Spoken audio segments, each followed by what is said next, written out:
Time مکمل ہو چکا ہے. آپ نے بہت سارے سوالات پوچھے ہیں.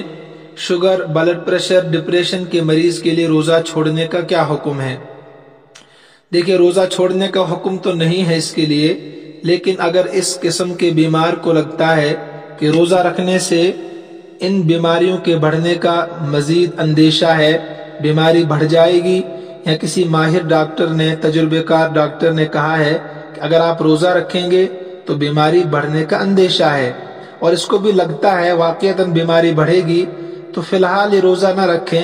یہ گنہگار نہیں ہوگا، لیکن آئندہ جب بھی یہ ٹھیک ہوگا تو ان روزوں کی قضا کرنا ضروری ہے. مسلسل 30 روزے رکھنا ضروری نہیں ہے، بلکہ وقفے وقفے سے روزہ رکھے. سردیوں کے زمانے میں دن چھوٹے ہوتے ہیں تو ان دنوں میں ان روزوں کی قضا کر لے. لیکن اگر ٹھیک ہونے کی بالکل امید نہ ہو تو اس صورت میں فدیہ دینا جائز ہے.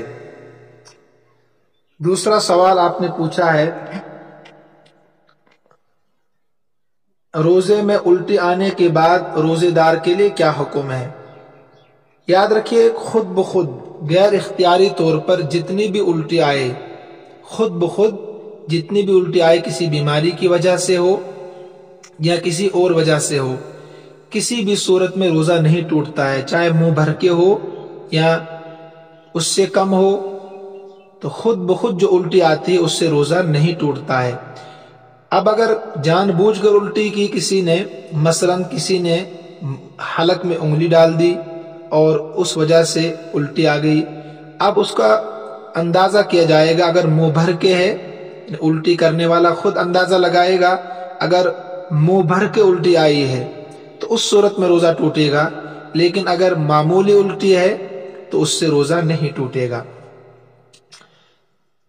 تیسرا سوال ہے، روزے میں بھاپ لینا، سٹیم وغیرہ جو ہم لیتے ہیں روزے کی حالت میں، تو کیا اس سے روزہ ٹوٹے گا کہ نہیں؟ اس سے روزہ ٹوٹ جائے گا. اس لیے روزہ اس سے ٹوٹے گا کہ جو یہ پانی ہوتا ہے یہ بخارات میں تبدیل ہو کر ناک کے راستے پیٹ میں چلا جاتا ہے.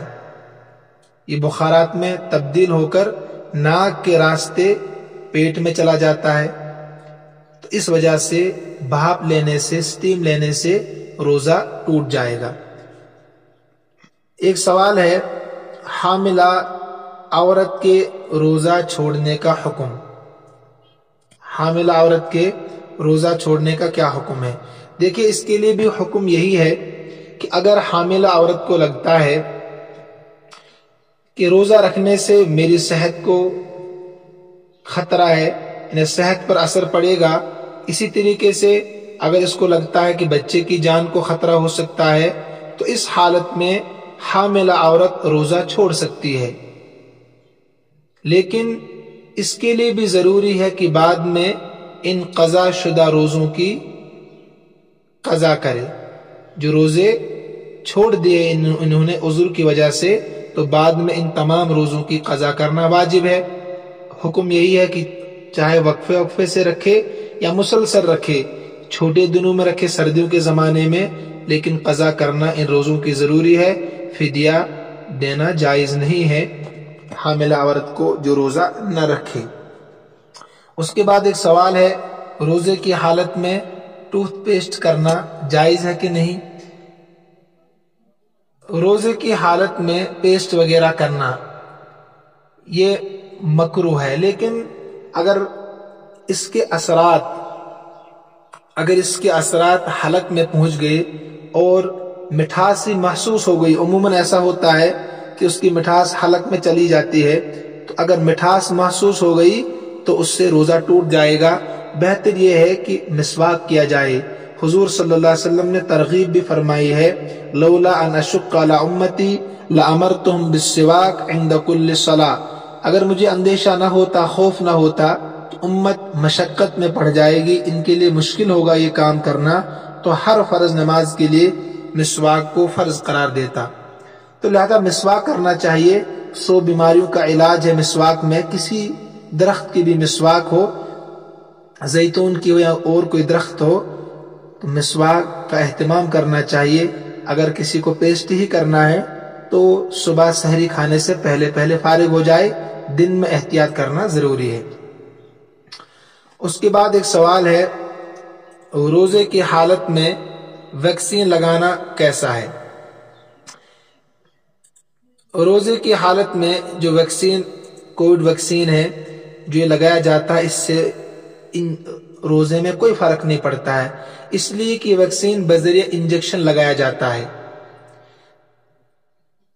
اور انجیکشن سے روزہ نہیں ٹوٹتا ہے، کیونکہ انجیکشن کے ذریعے سے جو دوا بدن میں پہنچائی جاتی ہے، کسی بھی انجیکشن کے ذریعے سے جو دوا بدن میں پہنچائی جاتی ہے وہ اصلی راستوں سے نہیں ہوتی ہے، جن کو منفذ کہتے ہیں عربی میں، تو وہ اصلی راستوں سے نہیں ہوتی، بلکہ وہ تو رگوں یا مسامات کے ذریعے بدن میں پہنچائی جاتی ہے، جبکہ روزہ فاسد ہونے کے لیے ضروری ہے کہ بدن کے اصلی راستوں سے کوئی چیز جسم کے اندر پہنچے، اور انجیکشن میں ایسا نہیں ہوتا، تو لہٰذا روزے کی حالت میں کووڈ ویکسین لگانے سے روزہ فاسد نہیں ہوگا۔ اس کو آپ یاد رکھیں، کسی طرح کے انجیکشن سے روزہ نہیں ٹوٹتا ہے، چاہے وہ رگوں میں لگایا جائے، چاہے جلد میں ہو، چاہے وہ گوشت میں ہو، تو کسی بھی طرح کے انجیکشن سے روزہ نہیں ٹوٹتا ہے جب تک کہ وہ اصلی راستوں سے بدن میں نہ پہنچے۔ اس کے بعد ایک سوال اور ہے، روزے کی حالت میں آنکھوں میں دوا ڈالنے کا حکم۔ روزے کی حالت میں آنکھوں میں دوا ڈالنے کا حکم یہ ہے کہ اس سے روزہ نہیں ٹوٹتا ہے، کیونکہ اس کے اثرات جو ہے حلق میں نہیں پہنچتے ہیں، اس کے اثرات حلق میں نہیں پہنچتے ہیں، اگر حلق میں محسوس ہو بھی معمولی سا اثر، پھر بھی اس سے روزہ نہیں ٹوٹے گا، لیکن ناک کے ذریعے سے اور کانوں کے ذریعے سے دوا پہنچائی جاتی ہے، اگر اس کا اثر گلے میں محسوس ہو، حلق میں محسوس ہو، تو اس سے روزہ ٹوٹنے کا قوی امکان ہے، اس سے روزہ ٹوٹ جاتا ہے۔ روزے کی حالت میں ٹی وی پر خبریں یا ڈرامے وغیرہ دیکھنا کیسے ہیں؟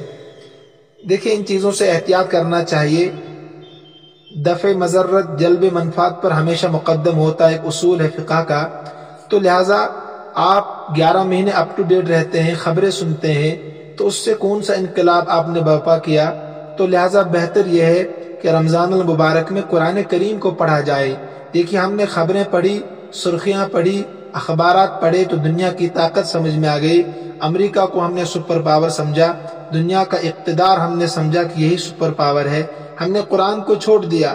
اس مہینے میں اگر قرآن کی خبریں پڑھیں گے، قرآن کو ترجمے کے ساتھ پڑھیں گے، تفسیر کے ساتھ پڑھیں گے، تو اخبارات کو ہم اوائڈ کریں گے، ٹی وی کو ہم چھوڑیں گے، خبروں کو چھوڑ دیں گے، اللہ کی طاقت ہمیں سمجھ میں آئے گی اور روزے پر بھی اثر نہیں پڑے گا۔ لہذا بہتر یہی ہے کہ ٹی وی اور اسی طریقے سے یہ ڈرامے وغیرہ خبریں دیکھنا، اس سے انسان رمضان المبارک میں دور رہے۔ اس کے بعد ایک اور سوال ہے، شوگر کے مریض کے لیے روزے کی حالت میں انسولین، کیا لکھا، انسولین سے روزہ ٹوٹتا ہے کہ نہیں؟ انسولین سے روزہ ٹوٹتا ہے کہ نہیں؟ اس سے بھی روزہ نہیں ٹوٹتا ہے۔ اگر ڈاکٹروں نے ان سے کہا ہے، ساتھ میں لکھا روزے کا کیا حکم ہے، اگر ڈاکٹروں نے ان سے کہا ہے کہ آپ کی صحت پر اثر پڑے گا، یا خود پیشنٹ کو لگتا ہے کہ مجھے پیاس لگتی ہے، زبان خشک ہو جاتی ہے، تو ان کے لیے بھی وہی حکم ہے جو پہلے سوال میں نے عرض کر دیا ہے کہ بعد میں قضا کرے، تو فی الحال روزہ نہ رکھے۔ روزے کی حالت میں روزے کی نیت اور افطار کی نیت دل سے کہے یا زبان سے؟ دیکھیے، اصل میں جب آپ صبح اٹھتے ہیں سحری کھانے کے لیے، ویسے اٹھنا چاہیے تہجد کے لیے، میں نے پہلے بھی عرض کر دیا تھا، آپ سحری کھانے کے لیے اٹھتے ہیں تو یہی نیت ہے، نیت دل کے ارادے کا نام ہے۔ وہ جو الفاظ مشہور و معروف ہے، بصوم غد نویت من شہر رمضان، ہو بہو یہ حدیث کے الفاظ نہیں ہیں، یہ حدیث کے الفاظ نہیں ہے، انہیں حدیث میں وارد نہیں ہو یہ الفاظ، لیکن اگر آپ اس کو کہہ لیں عربی زبان میں گویا کہ یہ نیت ہے، تو یہ بھی درست ہے۔ تو اصل میں نیت دل کے ارادے کا نام ہے، زبان سے کہنا ضروری نہیں ہے۔ اور اسی طریقے سے شام کو افطار کے وقت تو مشہور و معروف نیت ہے ہی، اللہم انی لک صمت و بک آمنت و علیک توکلت و علی رزقک افطرت۔ اور اس کے بعد جب آپ افطار کریں، کھانا کھائیں، تو اس کے بعد دعا ہے ذہب الظمأ وابتلت العروق وثبت الاجر انشاءاللہ تعالی۔ آپ اس کو اردو میں بھی کہہ سکتے ہیں، کشمیری میں بھی کہہ سکتے ہیں، کوئی ضروری نہیں ہے کہ عربی میں کہیں آپ، تو کم سے کم عربی الفاظ اگر یاد ہو جائیں تو انشاءاللہ اجر و ثواب کا ہی مستحق ہوگا۔ دودھ پلانے والی خاتون کے لیے روزے کا حکم کیا ہے؟ جو حاملہ خاتون کے لیے حکم ہے وہی اس کا بھی حکم ہے، یعنی اگر یہ بچے کو دودھ پلا رہی ہے اور اس کو لگتا ہے کہ دودھ کم ہے یا بچے کے لیے دودھ پورا نہیں ہو پا رہا ہے، میری صحت پر اثر پڑے گا، بچے کی صحت پر اثر پڑے گا، تو اس کے لیے بھی حکم یہ ہے کہ وہ فی الحال توقف کرے، روزہ نہ رکھے، لیکن بعد میں ان روزوں کی قضا کرنا ضروری ہے۔ مسلسل 60-30 روزے رکھے یا وقفے وقفے سے روزے رکھے، چھوٹے دنوں میں رکھے، سردیوں کے زمانے میں رکھے، لیکن قضا کرنا ضروری ہے۔ ایک اور سوال ہے، امام دیر سے آتا ہے، اس کا انتظار کرنا ضروری ہے؟ امام کو چاہیے کہ وقت پر حاضر ہو، لیکن اگر کبھی دیر ہو جائے، اتفاق سے بیچارہ انسان ہے، فرشتہ تو نہیں ہے، وضو ٹوٹ گیا، وضو کرنے میں دیر لگ گئی، تو کبھی کبھی امام کا انتظار کرنا چاہیے، لیکن امام کو مسلسل دیر سے تاخیر سے نہیں آنا چاہیے، بلکہ وقت کا پابند رہنا چاہیے۔ اللہ تعالی ہم سب کا خاتمہ ایمان پر فرمائے، اللہ تبارک و تعالی قرآن و حدیث کا صحیح فہم عطا فرمائے، اللہ تبارک و تعالی ہمارے تمام مرحومین کی مغفرت فرمائے، اللہ رب العزت ہمارے شہداء کے درجات کو بلند فرمائے، ان کے پسماندگان کو صبر جمیل عطا فرمائے، اللہ تبارک و تعالی عالم اسلام کی حفاظت فرمائے، مسلمانوں کے مراکز کی، مساجد کی، خانقاہوں کی، حرمین شریفین کی، بیت المقدس کی حفاظت فرمائے، اہلیان کشمیر کی حفاظت فرمائے، سرزمین کشمیر کی حفاظت فرمائے، حاضرین مجلس میں جو بیمار ہے اللہ سب کو صحت کاملہ عاجلہ مستمرہ دائمہ عطا فرمائے، جن کے جو جائز مقاصد ہے، جائز تمنائیں، جائز مرادیں، سب کو پورا فرمائے، اللہ رب العزت جو ہسپتالوں میں بیمار پڑے ہوئے سب کو صحت کاملہ عاجلہ مستمرہ دائمہ عطا فرمائے، جو ناجائز مقدماتوں میں پھنسے ہوئے جیلوں کے اندر اللہ سب کے لیے رہائی کے اسباب مہیا فرمائے، اللہ ہم سب کا خاتمہ ایمان پر فرمائے، وآخر دعوانا ان الحمد للہ رب العالمین۔